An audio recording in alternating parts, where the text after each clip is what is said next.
You for king of the planet if you get this done. Is this really going to go through? It's going through as we speak, yes. And when are you going to put up the public notice? That's going to come, that's at the pace of the Homeless Outreach Service Team, or the host team, Lieutenant Jeff Diedrich. They've been out there doing their assessments. They're taking their time, make sure they do it right, get everyone placed properly and on their way, and it's well underway as we speak. And you're cooperating with all the court edicts that have been handed down over the years. Yes, the Boise decision, all those, we definitely follow all of that, and the simple seizure issues on personal property, and we make sure it's done compassionately, of course. And the end result is we're returning the public space back to the public. Now, how cooperative have been the homeless who live there? In most places we've been to, they've been cooperative. The problem is when you get these activists who claim to speak on their behalf, and they're not. They have their own agenda about anarchism and actually encouraging urban decay. So that always makes it an extra challenge. Because, I mean, there's been 2 murders there. And as you know, just in the last 6 months, and nobody in the city has done anything about it. None of the city council members, none of the county supervisors. Even after the murder, there wasn't a peep out of them. That's what you call paralysis by analysis. But they'll launch another Blue Ribbon Commission or another study, for sure, while the bodies stack up. So where are these people going to go? Are most of them actually going to go for drug or alcohol rehabilitation or mental health services, or are they just going to disperse out into some other neighborhood? Well, the majority we get placement. We have the VA Center itself has places for some of them. Some of them get vouchers for the Operation Room Key. We have the Salvation Army runs a shelter for veterans in Bell, which is very successful. We also have West Coast Care run by Pastor Ron Hooks, where we actually reunite homeless with their loved ones in other states, and we actually arrange for their transportation back to their state of origin. And that's been very successful as well. So we have a variety of options for people to get them off the street. Now, how's Venice doing? You cleared the boardwalk. Is that holding, or are they moving back in? It's holding. There have been forays of a group of about 4 to 6 to try to reestablish a foothold, but thankfully, Pacific Division, LAPD, the officers have been on them right away, and they've shooed them away, so it's holding on Venice.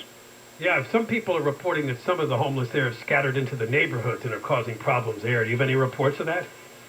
We have concerns that some people actually left and circled back and wound up, some of them in Westchester Park, and that is an issue that is going to have to be addressed. So it's definitely in our sights. Our only problem with our department is just the lack of resources. The county wants to care first, jail last, what I call the crook first and victim last mantra, where they set aside $461 million for pie-in-the-sky programs that don't exist, while they're defunding our homeless outreach service team that does exist, does work, and does a remarkable job throughout the county in clearing up these encampments. Did Sheila Kuehl, who's the county supervisor for that San Vicente encampment, did she ever get in contact with you? Did Mike Bond and the city councilman ever get in contact with you to help? No, when we appeared on Venice, the only contact he made was to tell everyone not to cooperate with the sheriff's department, which was very unfortunate. But fortunately, we had some cooler heads prevail with the LA Homeless Service Authority, so we are working with some people to understand that, set the politics aside, let's get people off the streets and help. Where are you going to focus on next? Because I know you've been bombarded with literally thousands of emails, people begging for help in their neighborhoods. Do you have a priority list laid out? We have a priority list, and we're working on, obviously, some of the major, a lot of the efforts that we're doing now is targeting towards the areas that are destroying the economy of LA County, because that's like a triple threat. Not just the threat to the residents, the threat to the homeless themselves, but on top of that, they're destroying businesses and employment, which actually compounds the homeless problem, puts more pressure on people losing their ability to pay for rent. So that Venice was one of those in particular. Olvera Street is another one that's near and dear to us. I've spoken to the Skid Row, the Business Improvement District.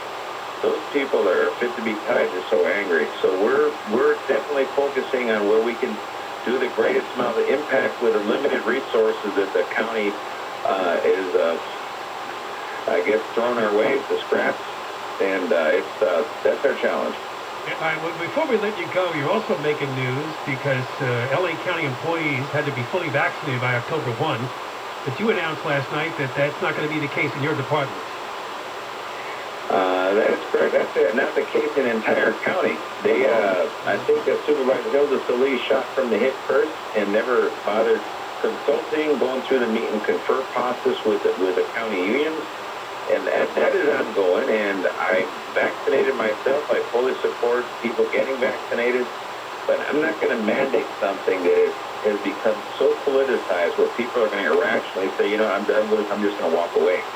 That I cannot afford with the limited resources that I have. Yeah. Do you have any idea how many members of your department would not be vaccinated, would choose not to be? I think that they would rather leave the job and not get vaccinated. It's probably somewhere between 5 and 10% of the organization. And we're the most understaffed law enforcement agency in the entire nation.